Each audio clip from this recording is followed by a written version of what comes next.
अस्सलाम वालेकुम बच्चों। My name is Shehnaz Patvekar, Anjuman Islam Abdul Azeem Khatkhate, English secondary school Vashi. यहाँ पर उर्दू कंपोजिट सब्जेक्ट पढ़ाती हूँ। आज आपके सामने बहुत ही मजेदार नज़म लेके हाजिर हूँ, जिसका उन्वान है लंदन की हवा। जी हाँ दोस्तों, आपने एक ज़रूर मिसाल तो सुनी होगी, या फिर कहावत जिसे कहा जाता है, कौवा चले हंस की चाल और खुद की चाल भूल गया, अपनी ही चाल भूल गया। ऐसी कहावत चली सुनी होगी आपने। तो एक कहानी इस तरह से है कि ने एक कोई देवी देवता ने अपनी सल्तनत में बादशाह मुकर्रर करने का तय किया। सारे परिंदों को कहते हैं कि जो अच्छा खूबसूरत काबिल परिंदा रहेगा उसको बादशाह अपनी सल्तनत का बादशाह बनाएंगे। तो सारे परिंदे अपने अपने हिसाब से सज धज कर अपनी काबिलियत के हिसाब से जमा हो जाते हैं। कौवा भी सोचता है, मैं भी बादशाह बनने की ख्वाहिश रखता है। तो वो सोचता है सबसे ज्यादा खूबसूरत परिंदा हंस है। तो वो क्या करता है, हंस के पर जमा करके खुद पे चिपकाता है और वो मुकर्रर करदा वक्त के टाइम, दिन के वक्त वहां पर दरबार में पहुंच जाता है। और बादशाह कहता है, सब कुछ देखता है, तो उसको कौवा खूबसूरत लगता है, ये बड़ा खूबसूरत है और तंदुरुस्त भी है। तो वो बोलता है इसको बादशाह बना देता है। तो बादशाह बनने का ऐलान होते ही कौवा खुश हो जाता है। लेकिन सारे परिंदों को शक होता है कि ये हंस नहीं हो सकता। तो हंस परिंदे क्या करते हैं, उसके जिस्म से पर नोच नोच के निकाल देते हैं, निकल जाता है और कौवा खड़ा हो जाता है, अपनी असली हालत में खड़ा हो जाता है।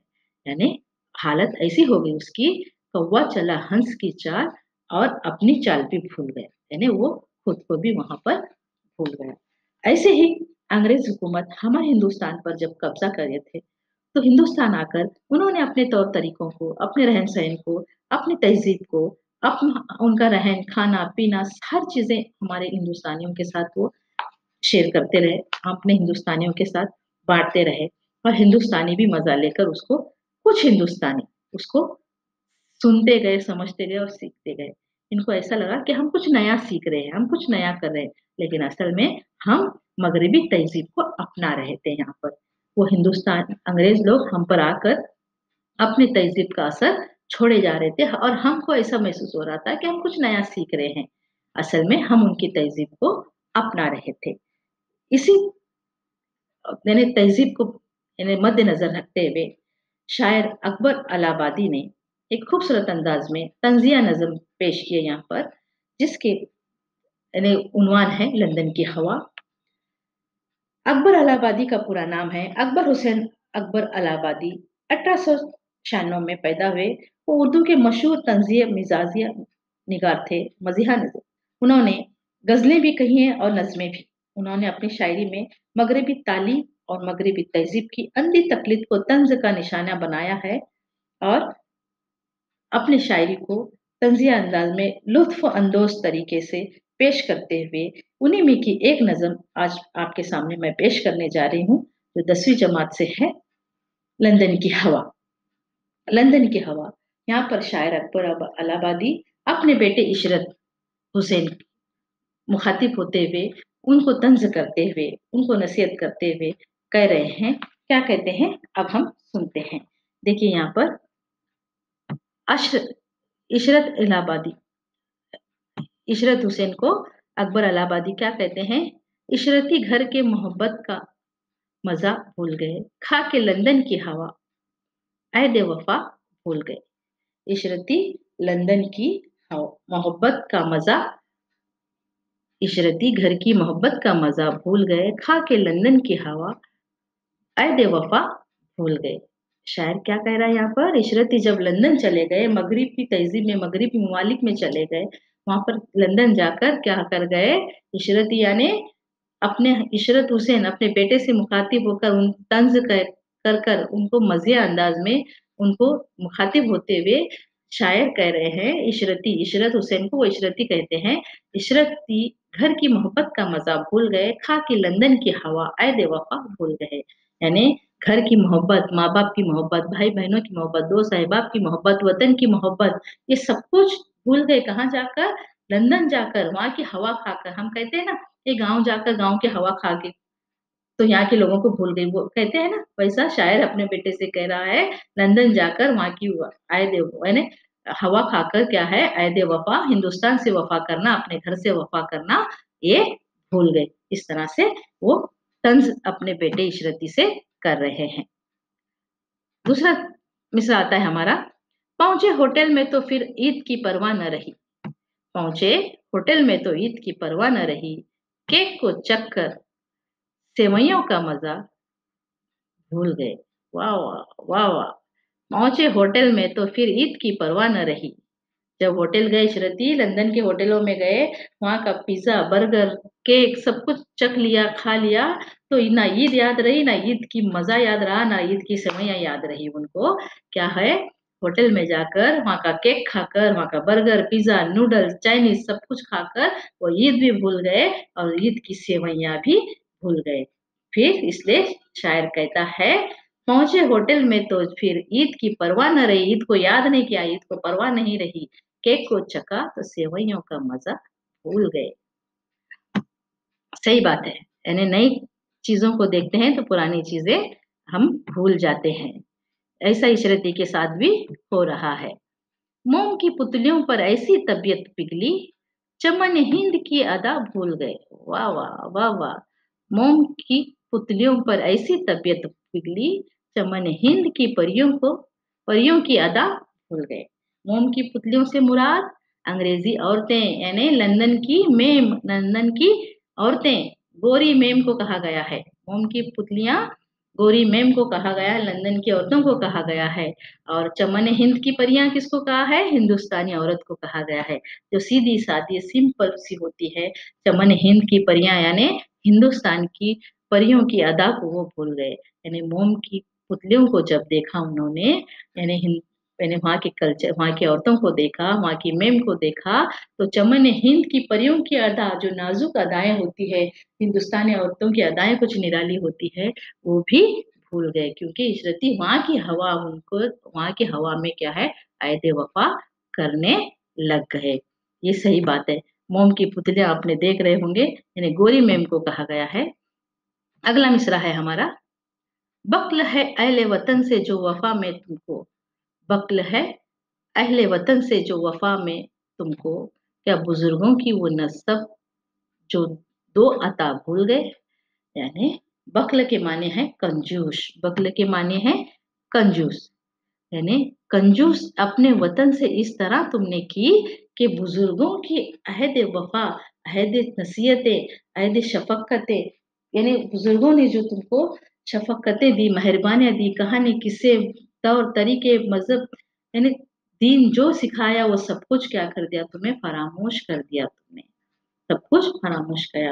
यानी तुमने अपने वतन से इस तरह से तुमने कंजूसी की है, बख़्ल की है कि तुम बुज़ुर्गों की नसीहतें और कदरें और उनकी अ, शफ़क़तों को भी फरामोश कर दिया है। मग़रिबी कौमों में इस तरह से तुम खो गए हो, मग़रिब की कल्चर में, मग़रिब की तहज़ीब में तुम इस तरह खो गए कि बुज़ुर्गों की नसीहतें तक तुमको याद नहीं रही। तो शायर अब आगे क्या कहता है?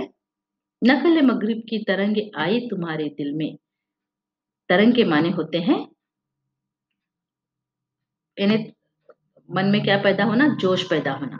नक़्ल मग़रिब की तरंग आई जो तुम्हारे मन में, और ये नक्ता के मेरी अस्ल है क्या है भूल गए। यानी तुम्हारे मन में जब तरंग यानी जोश, लहर पैदा होना, यानी जब तुम्हारे मन में मग़रिबी तहज़ीब को अपनाने का जब जोश पैदा हुआ, लहर दौड़ गई, तुम्हें जुनून छा गया, तो क्या हो गया, तुम ये भी भूल गए तुम असल में हो क्या? तुम्हारी हकीकत को ही तुम भूल गए, यानी तुम अपने वतन को ही भूल गए, अपने आप को ही नज़रअंदाज कर दिया। नक़ल यानी मग़रिब की नक़ल करते-करते तुम खुद को ही भूल गए हो, तुम अपने असल को ही भूल गए हो। इस तरह से शायर कहता है। यानी मग़रिब की नक़ल में तुम्हें इतने यानी नक़्ल मग़रिब की तरंग, तरंग यानी जोश, लहर अपने अंदर पैदा करना, किसी भी चीज़ को पाने की चाह आई तुम्हारे मन में, तो अपने वतन की मोहब्बत, अपने अपने खुद का वजूद ही तुम क्या कर गए हो, भूल गए हो। इस तरह से शायर कह रहा है। अब आगे देखते हैं, नक़्ल मग़रिब यानी मग़रिब की नक़ल करना मतलब वहाँ की पार्टी-शार्टी में जाना, वहाँ का शोर-शराबा को अपनाना, वहाँ की यानी लिबास अपनाना, वहाँ की जो भी खान-पान अपनाना, वहाँ के लोगों का कल्चर अपनाना, ये सब देर रात तक डिस्को जाना, ये सब वहाँ की नक़्ल मग़रिब कहलाएगा, ये सब नक़्ल मग़रिब ये सब कहलाएगा। ये सारी चीज़ें वहाँ जाकर जब तुम्हारे मन में ये सब अपनाने की चाहत जाग उठी, जोश जाग उठा, तो हिंदुस्तानी जो अपने पढ़ाई में, अपने तहज़ीब में, अपने अदब में बैठते हैं, ये सब कुछ खुद को ही भूल गए। इस तरह से शायर कह रहा है। आगे, क्या ताज्जुब है कि लड़कों ने भुलाया घर को। क्या ताज्जुब है लड़कों ने भुलाया घर को, जबकि बूढ़े रोशे दिन खुदा भूल गए। वाह वाह! यानी ताज्जुब किस बात का है? शायर क्या कह रहा है यहाँ पर? ताज्जुब किस बात का करें कि लड़कों ने घर को बुलाया, लड़कों ने हिंदुस्तान को बुलाया, लड़कों ने घर की मोहब्बत को बुलाया, लड़कों ने सहन ईद और सेवइयाँ को बुलाया, लड़कों ने चमन के हिंद की परियों को बुलाया, यानी लड़कों ने ये सब कुछ बुलाया। इसमें ताज्जुब करने वाली क्या बात है? यानी अहद वफ़ा भूल गए लड़कों ने, तो ये ताज्जुब करने वाली बिल्कुल बात नहीं है। क्योंकि क्या है, जबकि बूढ़े ही रोश दिन, रोश यानी तरीका, रोश यानी तरीका, जब बूढ़े ही तरीका दीन खुदा भूल गए हैं, यानी बूढ़े ही जब घर के बुजुर्ग ही क्या कर गए हैं, दीन खुदा, दीन इबादत, दीन इंसानियत, दीन मजहब, दीन तहजीब सब कुछ भूल गए हैं। जब हमारे अंदर ही वो सब कुछ न रहा, तो हम लड़कों से क्या शिकायत करना। यानी आखिर में शायर नसीहत किसको कर रहा है? तंज़ तो किसके साथ किया शायर ने? अपने इशरती के साथ। आखिरी मिसरे में क्या कह रहा है शायर? हम लड़के बदल गए, लड़के भूल गए, ये शिकायत हमें ताज्जुब होना ही नहीं चाहिए। क्योंकि जबकि बूढ़े क्या है, रोश दिन यानी तरीका, रोश यानी तरीका, तरीके दीन खुदा, तरीके मज़हब, तरीके तहज़ीब सब कुछ भूल गए हैं। अगर ये तौर तरीका होता, ये तहज़ीबें हमारे अंदर मौजूद होती, तो यहाँ पर देख रहे होंगे तस्वीर में, ये सब कुछ क्या है, ये सब कुछ कदरें, ये सब कुछ तहज़ीबें हमारे औलाद में भी, हमारे लड़कों में भी आ जाती। यानी हम ही खुद बुज़ुर्ग होकर, हम ही बूढ़े होकर, हम सब कुछ रोशे दीन खुदा भूल गए हैं, तो लड़कों का बदलना यानी जायज़ बनता है। लड़कों का बदलने से हमें ताज्जुब नहीं होना चाहिए। शायद यही कहने की कोशिश कर रहा है यहाँ पर कि शायर अपने बेटे से कहता है, लंदन जाकर तुमने लंदन जाकर तुमने अपने घर की मोहब्बत का मज़ा भुला दिया। तुम होटल में पहुँचे तो तुम्हें ईद की परवाह न रही। वहाँ के केक चखने के बाद तुम्हें सेवइयों का मज़ा भूल गए। वहाँ की औरतों को तुमने अपने मुल्क की औरतों से बेहतर समझा। अपने वतन के लोगों से तुम्हारी मोहब्बत में कमी वाक़ई हुई। ये हैरत की बात है कि तुमने अपने बुज़ुर्गों की मेहरबानियों और शफ़क़तों को भी फ़रामोश कर दिया। मग़रिबी कौमों की तहज़ीब तुमको इस कदर पसंद आई कि तुमने अपनी हकीकत को नज़रअंदाज कर दिया और तुम्हें ये बात याद न रही कि हम बहरहाल मग़रिबी कौमों से मुख्तलिफ हैं। आखिर में शायर कहता है कि नौजवानों ने मग़रिब की पैरवी करी, मग़रिब की नकल की, करते हुए अपने मुल्क को भुला दिया। इसमें ताज्जुब की क्या बात है? जबकि बुज़ुर्ग भी अपने दीन और मज़हब से दूर हो गए हैं। यानी हमारे घर के बुज़ुर्ग भी दीन मज़हब से क्या हो गए हैं? दूर हो गए हैं। लड़कों का बदलना जायज़ है। तो यानी लड़के बदलने से ताज्जुब करने से क्या फ़ायदा? बच्चों के शायर कहना यही चाहता है कि हम किसी की भी तहज़ीब को अपनाते हैं, किसी की भी चाहे वो मग़रिबी हो या मशरिकी हो, कोई भी सिमत की तहज़ीब हो, कोई भी मुल्क की तहज़ीब हो, हम अपनाते हैं, तो हमें जड़ से जुड़े रहना चाहिए। देखो, ज़रूरत ईजाद की माँ है, ये हमने सुना है। यानी ज़रूरत के हिसाब से हमारे सामने जो-जो चीज़ें आती हैं, हम उसको सँभालते हैं, उससे रास्ता निकालते हैं और उस मुसीबत से पार होने की कोशिश करते हैं। लेकिन उस पार करते-करते हमें अपने जड़ों को मजबूत करके उस रास्ते पर चलना होगा, ना कि उस रास्ते के गुलाम बनना है हमें, ना कि हम उस रास्ते के लिए क्या जुनून बनना है, या इस तरह से रहना है, हमारा वजूद भी हमारे पास रहे, हमारे वजूद को हम नज़रअंदाज नहीं करते हुए, हम दूसरों की तहज़ीब के सहारे यानी वक़्त गुज़ारने के लिए उनकी तहज़ीब में रहना भी ज़रूरी है। क्योंकि सपोज़ तुम ग्रेजुएशन करके बैरूनी मुल्कों में अगर मग़रिबी मुल्कों में अगर तुम अपनी जॉब के लिए चले जाओगे, नौकरियों के लिए चले जाओगे, तो वहाँ पर उनके रहन-सहन, खाने-पीने का तो ज़रूरी है, उनको अपनाना तो ज़रूरी है, लेकिन साथ ही साथ क्या है, अपने घर की तहज़ीब, अपने वतन की तहज़ीब को भी ज़िंदा रखना, अपने आप को पहचानना भी बहुत ज़्यादा ज़रूरी है। ये अब तुम देखते होंगे, तुमको आप देखते हो टेढ़े-मेढ़े इस तरह से हेयर स्टाइल करते हैं स्टूडेंट, तुम्हारे साथी दोस्तों को देखा होगा तुमने, अलग-अलग तरह के हेयर स्टाइल्स करते हैं, अलग-अलग तरह की जीन्स पहनते हैं, लड़कियाँ अलग-अलग तरह की ड्रेसिंग करते हैं, है ना? हर कोई चीज़ को यानी दूसरों की देखकर नकल करने की कोशिश करते हैं, दूसरों की तहज़ीब को अपनाने की कोशिश करते हैं। कोई हीरो ने इस तरह से बाल काटा है, कोई हीरो ने इस तरह की ड्रेसिंग की है, तो उनको वो करने के पैसे मिलते हैं, इसके लिए वो करते हैं। लेकिन हमें उनके साथ नहीं जाना है।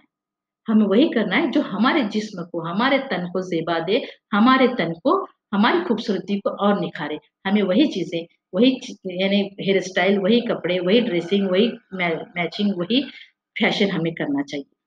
वो करता है, वो उसको उसके पैसे मिलते हैं। हमें हमारे तहज़ीब के साथ जुड़े रहना है, हमारे वजूद के साथ जुड़े रहकर हमें हमारे शौक को पूरा करना है ना? इस तरह से किसी के ने हमारी हदीस भी है और हमारे हुज़ूर भी यही कहते हैं कि हम वही करो जो हमारे यानी जिस्म को अच्छा लगता है, हमारे बदन को अच्छा लगता है, वही कपड़े अपनाओ, ना कि दूसरों की नकल करो। दूसरों की नकल करो तो जोकर बन जाओगे, यानी तुम्हारा चेहरा बेढंगा लगेगा, चेहरे से रौनक ही उतर जाएगी। यानी देखो के टेढ़े-मेढ़े बाल काट के आते हैं, तुम्हारे चेहरे से रौनक ही उतर जाती है, कैसे अजीब से लगते हैं। यानी आखिर में कहना यही मैं चाहूँगी बच्चों कि देखो किसी की तहज़ीब पर चलना अलग बात है, तहज़ीब को अपनाना अलग बात है। तहज़ीब को चलकर वहाँ के हमारी मजबूरी है वहाँ की तहज़ीब को साथ चलना, तहज़ीब के साथ चलना हमारी मजबूरी है क्योंकि हम उस इलाके में रहते हैं। लेकिन हमारी तहज़ीब को भुलाकर उनकी तहज़ीब को अपनाना, उनकी तहज़ीब के गुलाम बनना ये गलत होगा। इसलिए शायर कहता है, इशरती तुम लंदन जाकर क्या हो गए हो, ऐद वफ़ा भूल गए हो। इस तरह शायर कह रहा है।